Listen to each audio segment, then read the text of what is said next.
January 29, 1945, Holzheim, Belgium.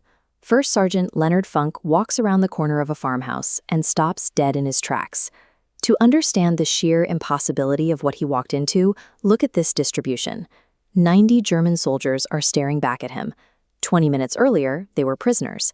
Now they freed themselves, disarmed the 4 American guards holding them, and are actively organizing an assault on the rear of Funk's company. A German officer spots the first sergeant's stripes on Funk's sleeve. He steps forward, shoves an MP-40 submachine gun directly into Funk's stomach, and screams a command to surrender. Funk doesn't speak a word of German. He is 28 years old, stands 5'5", and weighs 140 pounds. He is a former store clerk from a Pennsylvania steel town, currently standing in deep snow, completely cut off, with 90 enemy rifles pointed his way. The rational survival response is to drop his weapon and put his hands on his head. Instead, Leonard Funk looks down at the gun in his gut, looks back up at the officer, and starts laughing. The laughter throws the officer into a state of total confusion. But how exactly does a man weaponize a laugh with a gun to his stomach? And how does he mathematically translate that specific moment of confusion into 21 dead enemies in under 60 seconds? To understand the math, look at his baseline. Leonard Funk grew up fast in Braddock Township, Pennsylvania, a steel town lined with foundries. He wasn't a brawler or a high school athlete.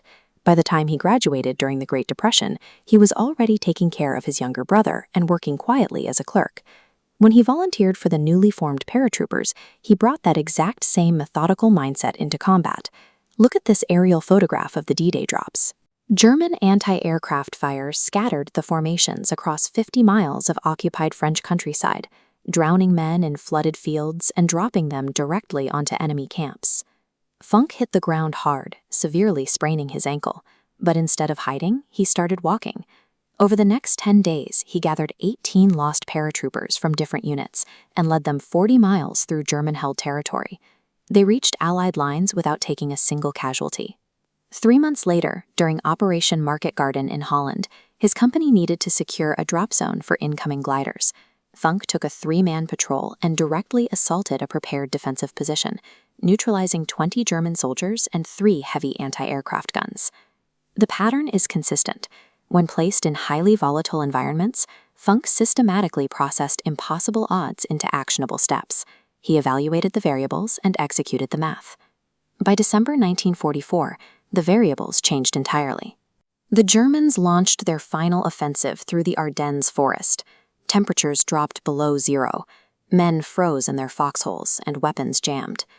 On December 17th, an SS armored group intercepted an American convoy near a crossroads in Malmedy. The Americans surrendered and were herded into a field. The SS troops then opened fire, murdering 84 unarmed prisoners in the snow. The news of the massacre spread instantly through the American army.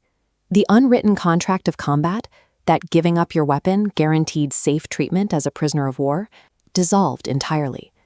Leonard Funk processed that new reality. So when he rounded the corner in Holzheim a month later and saw the 90 Germans, he knew exactly what was on the table. Surrendering wasn't a rational tactic to stay alive. It was a guaranteed execution. Which brings us back to the farmhouse. The officer's face turns purple with rage. He screams louder. Funk laughs harder, bending over, his shoulders shaking. This diagram shows the expected ambush loop: demand, then compliance.